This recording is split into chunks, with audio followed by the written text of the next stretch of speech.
अरे का कही जब से ये बाबू चढ़ल जवानी उठे भीतर गजबे के तूफानी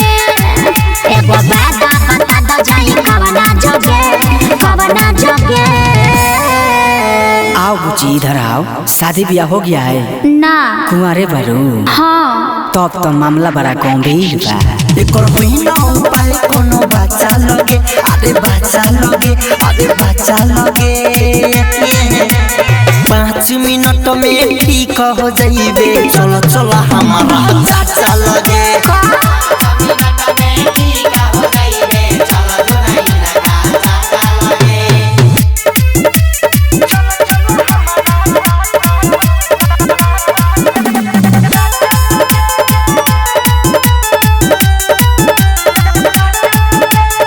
सेवा जरूर दिहे तीनों को पूर दिहे के बबू तो तोरा ढोड़िए में होड़ दिहे सेवा जरूर दिहे तीनों को पूर दिहे के बबू तो तोरा ढोड़िए में होड़ दिहे तोहर बतिया में बाखा छिनार तोहर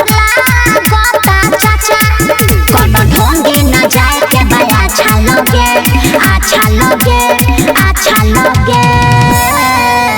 अरे तोरा बात से हमरा शौक लागता हो ना रे ऐसन बात नहीं खे ढेर लोग के भाला भेल बा तोरो भाला हो जाई।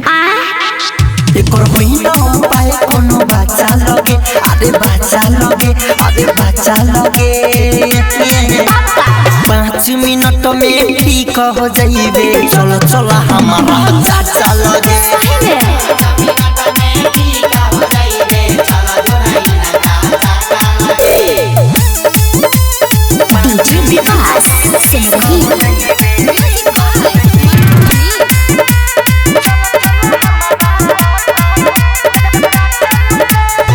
बिना बतौले बाते जन जई है मोहन के संग तू सुत रही हो पतिया में तान के ऐसा का हो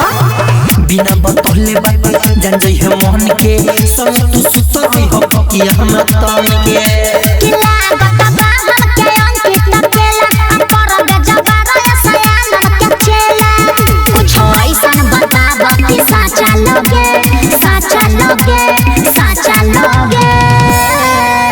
हमरा तो लागत कि ढोंगी बाबा हउए। हमरा चाचा के बारे में ऐसा मत बोल एक बेर छीट वाले जल तबे न मिले फल। एकर होइना उपाय कोनो बच्चा लगे अरे बच्चा लगे 5 मिनट में ठीक हो जाइबे चलो चलो हमारा चाचा लगे।